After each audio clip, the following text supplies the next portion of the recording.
नमस्कार। नमस्कार। आज है हमारे साथ आनंद मार्ग के सन्यासी आचार्य सिद्ध विद्यानंद अवधूत, यूपीएसएफ सेक्रेटरी दिल्ली सेक्टर। आज हम इनसे कुछ ऐसा सवाल करेंगे जिन सवालों का जवाब आज की युवा पीढ़ी चाहते हैं, और बहुत सारे ऐसे युवा हैं जो कि बहुत ज़्यादा त्रस्त हैं, उनको पता ही नहीं है कि क्या करना चाहिए क्या नहीं करना चाहिए। तो आज हम आचार्य जी से बहुत सारे सवालों का जवाब जानेंगे। सबसे पहला सवाल आपसे है आचार्य जी, युवा पीढ़ी कीर्तन भजन में कम, भौतिकवादी दुनिया की ओर ज़्यादा आकर्षित होते हैं, ऐसा क्यों? क्या इसका वजह है? इसका वजह ये है कि सबसे पहले जानना होगा कि युवा पीढ़ी चाहते हैं क्या। जी बिल्कुल। ऐसे हर एक जीव सुख चाहता है, सुखानुरक्ति परमा जैवी वृत्ति। इस संसार के हर एक व्यक्ति सुख चाहते हैं जी तो युवा पीढ़ी भी सुख चाहते हैं जी। लेकिन अब है क्या कि किस प्रकार का सुख। भौतिक सुख चाहते हैं, वे चाहेंगे क्योंकि उनके अंदर में ये सुख की अनुरक्ति यानी सुख की चाह अंदर में है। सभी जीवों में है, वैसे आज की युवा पीढ़ी में भी है। लेकिन पहले तो जानना होगा कि ये भौतिक सुख के पीछे और चल रहे हैं और कीर्तन भजन में कम मन लगा रहे हैं। सबसे पहले हम ये जानना चाहेंगे आचार्य जी कि सुख कितने प्रकार का होता है? वैसे जहाँ तक मुझे लगता है, एक भौतिक सुख, एक आध्यात्मिक सुख। तो आपको दोनों को सही कहा जाए तो भौतिक सुख ही सुख है और आध्यात्मिक सुख नहीं, उसे आनंद कहते हैं। और उसे आनंद कहते हैं। सुख वो सुख जो क्षणिक हो, जिसका कोई किसी प्रकार जो अनंत नहीं है, जो क्षणिक सुख है उसे हम भौतिक सुख कहते हैं। लेकिन जो आनंद है वो आध्यात्मिक सुख है, अनंत सुख है। यानी कि आध्यात्मिक सुख को आनंद कहेंगे? हाँ, आध्यात्मिक सुख को ही आनंद कहेंगे। लेकिन जो लोग भौतिक सुख को आनंद समझ रहे हैं, उनको आप क्या कहना चाहेंगे? देखिए, ऐसा है कि उन्हें अज्ञानता के कारण, क्योंकि आप जानते हैं कि भारतवर्ष बहुत प्राचीनतम इसका इतिहास रहा है। इसकी सभ्यता ऋग्वेद की प्रारंभिक काल से ही गिनी जाती है। लेकिन आज के जो युवा पीढ़ी आज विज्ञान के युग में प्रवेश कर, ऐसे तो विज्ञान सृष्टि के प्रारंभिक काल में विज्ञान था और आज भी विज्ञान है। विज्ञान तो हमेशा रहेगा, हमेशा रहा है। लेकिन आज के युवा पीढ़ी वे सुख इसलिए चाहते हैं क्योंकि उनको आज के परिप्रेक्ष्य में वो भौतिक सुख को ही सर्वश्रेष्ठ मानते हैं, क्योंकि उन्हें आध्यात्मिक सुख का रसास्वादन नहीं मिला है। अच्छा आचार्य जी, रस नहीं जानते हैं। तो जैसा कि अभी बहुत सारे लोग, जैसे विज्ञान आ गया, चलिए धीरे धीरे अब टेक्निकल चीज़ों का जो है सो धीरे धीरे संख्या बढ़ता जा रहा है, लोगों के लिए हर एक चीज़ आसान होता जा रहा है। तो सवाल ये है कि ये जो विज्ञान जो आया, ठीक है, विज्ञान तो आया हम लोगों के सहायता के लिए, लेकिन लोग इस सहायता को समझिए कि एक तरह से भोग विलास की तरह इसका इस्तेमाल कर रहे हैं। तो इसके लिए आप क्या कहना चाहेंगे? विज्ञान के द्वारा जितना भी चीज़ों का खोज करा गया है, उस चीज़ का इस्तेमाल हम लोग कैसे करें? देखिए, ऐसा है कि जितने हमारे वैज्ञानिक हैं, इन्हें हम संस्कृत में ऋषि कहते हैं। यस। वे हमारे प्रति ऋण करके गए हैं। क्यों? क्योंकि जो पहले बैलगाड़ी से, मान लीजिए मैं आज प्रयागराज में हूँ, यहाँ से प्रयागराज से वाराणसी जाने में दिन भर समय लग जाता था। आज ट्रेन से हम 2 घंटे में चले जाते हैं जी। तो ये किनकी कृपा है और किनका योगदान है? तो ऋषि लोगों का। तो आप कह सकते हैं कि आज के समय में साइंस एंड टेक्नोलॉजी का भी उतना ही महत्व है जितना पहले थी। लेकिन आज हम प्लेन से अगर जाते हैं तो और कम समय में हम चले जाएंगे। तो इसलिए कि हम और अपना भौतिक जो हमारा भौतिक संसाधन है उसको कम समय में हम जागृत अपना जुटा सकते हैं या उसको उपार्जित कर सकते हैं। तो जो समय बचेगा तो उससे हम क्या करेंगे? अपनी आध्यात्मिक तरक्की करेंगे, अपने मानसिक जगत की जो स्तर है, आत्मिक जगत की जो चीज़ें हैं, हम उसको उसमें डेवलपमेंट लाएंगे, उसमें प्रगति करेंगे, उसमें प्रोग्रेस करेंगे। तो चलिए, हमारा सवाल ये था कि युवा पीढ़ी कीर्तन भजन में कम, भौतिकवादी दुनिया की ओर ज़्यादा आकर्षित होते हैं। तो आप तो बताएं कि ठीक है, भौतिकवादी चीज़ों में लोग सुख ढूंढते हैं, तो कीर्तन भजन की तरफ लोग कैसे आकर्षित होंगे? देखिए, सबसे पहले बात है कि कीर्तन क्या है ये जानना होगा जी। कीर्तन का मतलब होता है जोर जोर से पुकारना। किसको पुकारना? परमात्मा को पुकारना, उनका गुणगान करना जी। तो यह जो कीर्तन भी बहुत प्रकार का होता है जी। लेकिन ये जो कीर्तन जो श्री श्याममूर्ति जी ने दिया है जी, बाबा नाम केवलम अष्टाक्षरी सिद्ध महामंत्र, तो उसकी भी विशेषता मैं बता देना चाहूँगा। ये बहुत सारे लोग इसको जानना चाहेंगे, तो आप। ये ललित मार्मिक में होता है, दोनों हाथ उठा करके। ललित मार्मिक नृत्य आज से 7,500 साल पहले माता पार्वती ने दी थी। तो ललित मार्मिक नृत्य में हम कीर्तन करते हैं तो क्या होता है कि हमारे हाथ का भी एक्सरसाइज होता है, घुटने का भी एक्सरसाइज होता है, और हमारे पैर जो होते हैं वो उसका भी एक्सरसाइज होता है। इवन मस्तिष्क, ब्रेन का भी एक्सरसाइज इसलिए होता है क्योंकि मस्तिष्क का जो एक्यूप्रेशर में जो पॉइंट है या पैर का अंगूठा, तो उस पॉइंट पर भी जो प्रेशर पड़ता है तो मस्तिष्क भी ठीक होता है। इसलिए हमारे भौतिक स्वास्थ्य के लिए भी ठीक है, मानसिक स्वास्थ्य के लिए ठीक है और आध्यात्मिक स्वास्थ्य के लिए बाकी कीर्तन तो लोग, जरूरी नहीं कि जो लोग आनंद मार्गी है वही लोग, अलग अलग मठ के भी लोग हैं जो कि कीर्तन करते हैं। तो कीर्तन करने से क्या लाभ है? आप बोलेंगे कि युवा पीढ़ी ने, ऐसी बात नहीं है। विदेशों में भी जो हम तो विदेश नहीं मानते हैं, क्योंकि वसुधैव कुटुंबकम हमारा नारा है। पूरे सृष्टि, पूरे विश्व में जितने भी प्लेनेट है, जहाँ भी मनुष्य रह रहे हैं, वो भी हमारे परिवार के ही अंग है। तो अभी तक से जितना तक अभी पृथ्वी ग्रह पे जो भी मनुष्य है, हमारे परिवार के अंग, वसुधैव कुटुंबकम। तो आप देखेंगे कि वो जो पाश्चात्य लोग हैं उनको भी कीर्तन के प्रति रुझान बढ़ रहा है। हमारे लगभग जो है 180 देशों में काफ़ी जो है द्रुत गति से प्रचार प्रसार हो रहा है। और आप कहेंगे कि और सब कीर्तन का जितने स्टाइल है, क्यों नहीं, और भी कीर्तन है, बहुत कीर्तन है। हरे राम हरे कृष्ण है, ओम नमः शिवाय है, बहुत कीर्तन है, और हरि ओम तत्सत है ना। तो तरह तरह के कीर्तन है। लेकिन चूँकि हम बाबा नाम केवलम के माध्यम से क्या करते हैं, हम बाबा परमात्मा के लिए शब्द संबोधन का शब्द प्रयोग करते हैं। बाबा का मतलब भी होता है परम प्रिय। तो इससे क्या होता है कि हम अपने प्रभु को नाम से नहीं पुकारते हैं, हम अपने प्रभु को बाबा कह करके, यानी परम पिता के संबोधन वाचक सूचक से हम उन्हें संबोधित करते हैं। इसलिए हम लोग बाबा नाम केवलम। हाँ, बाबा नाम केवलम। बाबा नाम केवलम का अर्थ हो कि बाबा है। तो अभी भी आचार्य जी, बहुत सारे लोग जो कि ये नहीं जान पाए कि युवा पीढ़ी जो है वो लोग कीर्तन की तरफ क्यों नहीं आकर्षित हो रहे हैं। वो लोग ऐसा क्या देख रहे हैं, ऐसा उन लोगों के पास क्या आ रहा है कि उन लोगों को कीर्तन भजन में मन नहीं लग रहा है, कहीं और मन लग रहा है? देखिए, ऐसा है कि सबसे पहली बात है कि उन्हें जो बचपन से संस्कार जिन्हें मिला है जी, जिस प्रकार के वो वातावरण में पले बढ़े हैं, क्योंकि ऑलरेडी उन्हें आज के जो वातावरण भी प्रभावित कर रहा है। जी बिल्कुल। वास्तव में भौतिक वातावरण हमेशा रहा है, लेकिन आज के समय में भौतिक वातावरण जो उसको स्यूडो कल्चर कह सकते हैं, जो नकली सभ्यता जो है, हमारे आने वाली जो पीढ़ी जो आ रही है या आज की पीढ़ी को प्रभावित कर रही है। क्यों प्रभावित कर रही है? आपको पता है कि माइंड कहाँ, मैटर से आया है। यस। और मैटर कहाँ से आया? कॉन्शसनेस से आया है, परम चैतन्य सत्ता से आया है। तो माइंड का जो इमीडिएट जो उसका जो डाइवर्सन है मैटर की ओर होता है। लेकिन मैटर सेंटर फिलॉसफी से जो भी प्रभावित है व्यक्ति, यानी जड़ केंद्रित दर्शन से जो प्रभावित है, तो मैटर को ही अपना सब कुछ लक्ष्य मान लेते हैं। मतलब आपका इतना बात सुनने के बाद ऐसा लगता है कि आदमी जो देखता है वैसा आदमी करने का कोशिश करता है। क्यों नहीं? जैसा हम चित्र देखते हैं वैसा चरित्र बनता है। जी। तो अब ये सवाल आता है कि हम खुद को कैसे ऐसा बनाएं कि हम कुछ भी ऐसा देखें, चाहे हमारे साथ कुछ भी गलत चले सही चले, तो हम सही गलत कुछ भी देखने के बावजूद भी हमारा निर्णय केवल सही हो। इसके लिए क्या करना होगा? आज की सबसे बड़ी बात यह है कि धर्म के क्षेत्र में हमारे जो एक कथा है, आनंद वचनामृतम में बाबा स्वयं लिख चुके हैं जी, कि एक बार नारद ने हनुमान जी से कहा, तो नारद मुनि ने जो हनुमान जी से यही कहे कि आप ये बताइए कि भगवान राम का नाम श्रीनाथ भी है, जानकी नाथ भी है, परमात्मा भी है जी, तो लेकिन आप राम ही क्यों पुकारते हैं? हनुमान जी ने कहा कि श्रीनाथे जानकी नाथे च अभेदो परमात्मनि तथापि मम सर्वच राम कमल लोचना।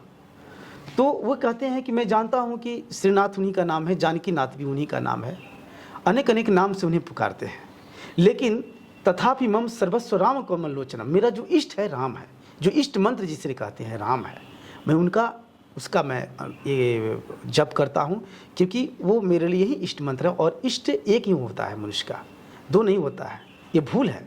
अगर वास्तव में कहा जाए कि जिस व्यक्ति का इष्ट 2 है, 3 है, 4 है, 5 है या 10 है, 20 है, तो समझिए कि आध्यात्मिकता में उसकी तरक्की हो ही नहीं सकती है। मनुष्य का इष्ट एक ही होता है। कुछ लोग 18 पंथ को पूजते हैं। अभी कुछ समय पहले मैं एक आदमी से मिला था, उन्होंने कहा कि मैं 18 पंथ को पूजता हूं। क्या आपको लगता है सद्भावना होना अलग बात है जी, सम्मान सबके प्रति होना। आनंद मार्ग चर्या चर्च में भी लिखा हुआ है कि किसी की आस्था विश्वास पर उसे कुठाराघात नहीं करना है, ये गुरुदेव लिख चुके हैं। तो इसका मतलब थोड़ी ना है कि हम अलग अलग इष्ट बना लें। हमारा इष्ट एक ही है, परम पिता परमेश्वर है ना, जो हमारे गुरुदेव श्री श्याममूर्ति जी, इष्ट एक है। लेकिन आप ये समझ आए कि आप प्रश्न कर सकते हैं कि आप शिव के रूप किस रूप में समझते हैं, कृष्ण को किस रूप में समझते हैं। आपको मैं बता दूं, आज से 7,500 साल पहले भगवान सदाशिव इस धरती पर प्रथम तारक ब्रह्म के रूप में आए थे जी। आज से 3,500 साल पहले भगवान कृष्ण आए थे, और भगवान कृष्ण कह चुके हैं यदा यदा ही धर्मस्य ग्लानिर्भवति भारत अभ्युत्थानम अधर्मस्य तदात्मानं सृजाम्यहम्। परित्राणाय साधुनाम विना साच दुष्कृताम धर्म संस्थापनार्थाय संभवामि जुगे जुगे। कृष्ण और शिव अलग अलग सत्ता नहीं है, ये समझने का भ्रम है। केवल मानव रूप में अलग अलग समय में आए, लेकिन है एक ही। लेकिन आज की जो तरह तरह की साहित्य के माध्यम से लोगों का मन कन्फ्यूज हो रहा है कि शिव अलग हैं, कृष्ण अलग हैं। वे आए इस धरती के कल्याण करने के लिए, अलग अलग कार्यकाल में आए हैं, लेकिन फिर भी शिव के समय में जो भक्त थे वो शिव की ही पूजा करते थे, वो शिव को ही इष्ट मानते थे। कृष्ण के समय में भी कुछ लोग थे जो शिव को इष्ट मानते थे। जैसे पांडव थे, वो कृष्ण को इष्ट मानते थे, उनका इष्ट जो थे कृष्ण थे। तो इष्ट का बड़ी महत्ता है आध्यात्मिक जीवन में। अगर हमारे पास में 10 इष्ट हो जाए तो ये जो है आध्यात्मिकता की रास्ता नहीं है।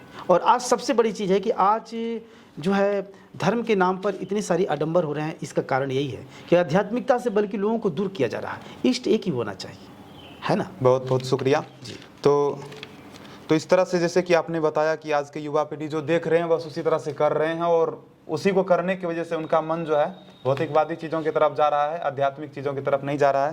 तो इसका मतलब है कि आपका कहना है कि लोगों को अपने मन को अध्यात्म की ओर लगाना होगा, अध्यात्म में लगाना होगा। मैं एक चीज़ कहना चाहूँगा कि जिस चीज़ को, जैसा भोजन जिसको जो पसंद होता है, वैसा जिसको जैसा भोजन पसंद आता है वो करते हैं, उस भोजन में रुचि होता है। वैसा है आध्यात्मिकता, वैसा ही है।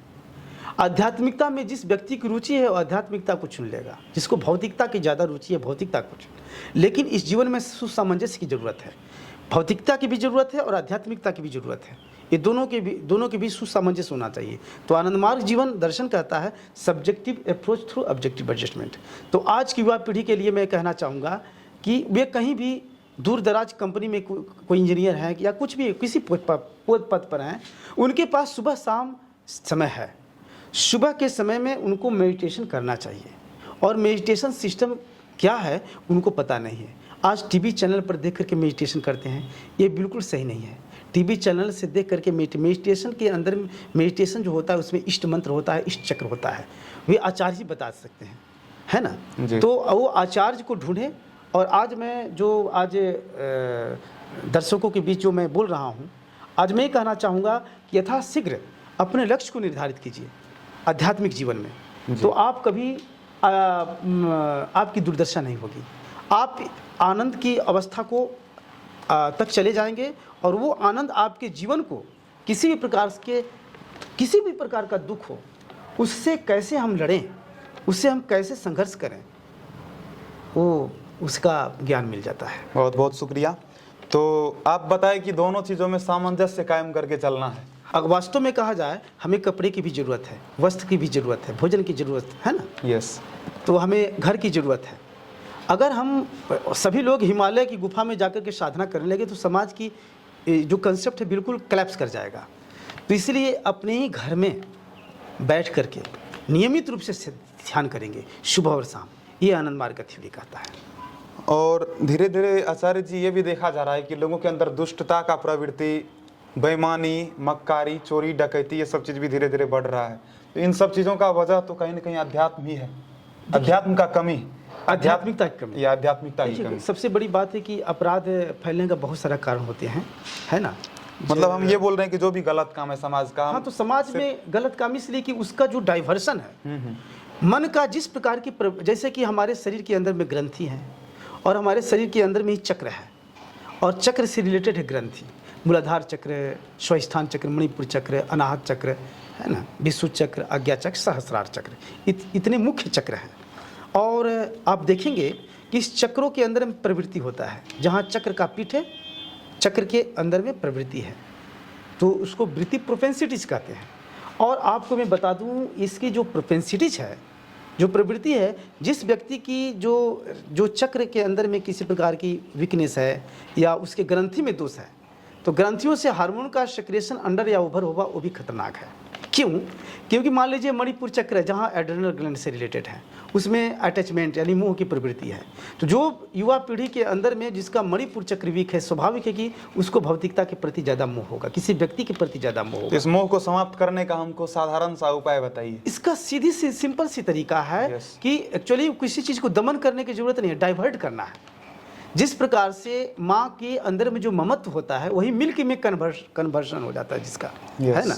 उसी प्रकार से जो ममत्व के कारण, उसी प्रकार से जो हमारे अंदर में जो गलत प्रवृत्तियां हैं उसका डाइवर्शन हम सही जगह कर सकते हैं। जिस प्रकार से नदी है, अगर नदी में से पानी, नदी में जो है पानी आ रही, बाढ़ आ रही है, तो नदी को कहीं हम चेक कर दिए, डैम एक क्या बोलते हैं उसको आगे जो है रोक दिए, तो क्या होगा कि नदी कहीं ना कहीं अपना रास्ता निकाले।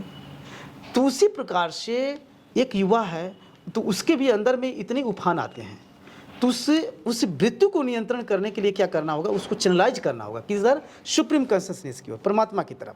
वो मेडिटेशन से होगा।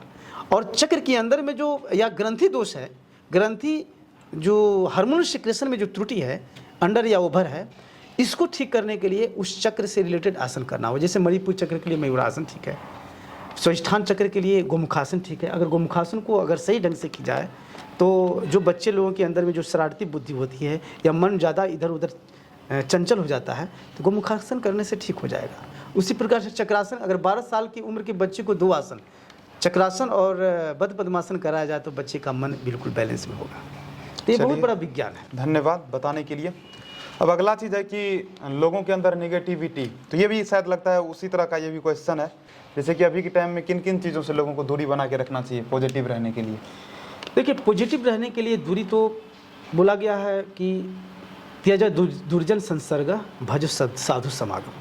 अच्छे लोगों की साथ की जरूरत है, और अच्छे कौन है ये आप भली भांति जानते हैं कि हमारे लिए कौन अच्छा सोचता है, चिंतक कौन है। तो आध्यात्मिक जो भी गुरु आते हैं इस धरती पर, तो वे ऐसे तो सबके लिए वो आते हैं, सबको दिशा निर्देश करते हैं। लेकिन जो व्यक्ति है जिन्हें सत्संग करने के मौका नहीं मिल रहा है, तो वास्तव में उनका मन डिप्रेशन में चला जाता है।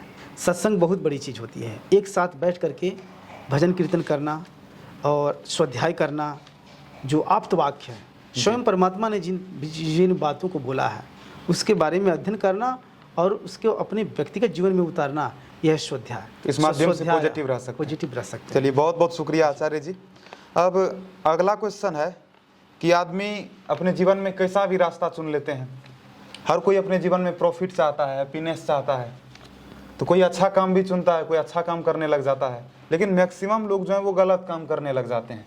तो आप क्या सलाह देना चाहेंगे आज के युवाओं को, कैसा उसको रास्ता चुनना चाहिए, किस तरह का उनको काम करना चाहिए? देखिए, उन्हें रास्ता इसलिए गलत मिल रहा है एग्जाम्पल में कि लोग आज के समय में मनी को जो है सो सबसे ज़्यादा इंपॉर्टेंट मानते हैं, क्योंकि आदमी इनसिक्योर फील करता है। यस, इसलिए वो मनी कमाता है। तो ऐसी भी व्यवस्था है प्रवृत्त दर्शन। प्रवृत्त दर्शन एक ऐसा दर्शन है, सोशियो इकोनॉमिक फिलोसफी है, जो मिनिमम रिक्वायरमेंट ऑफ लाइफ का, माने जीवन की मूलभूत आवश्यकता है, भोजन, वस्त्र, आवास, शिक्षा, चिकित्सा, इसे गारंटी देता है। इसकी ऐसी इकोनॉमिक पॉलिसी होगी कि जिसके माध्यम से किसी को दर दर भटकना नहीं पड़ेगा। तो इसलिए ये जो आज की युवा पीढ़ी को अधिक से अधिक प्रवृत्त को जानना है।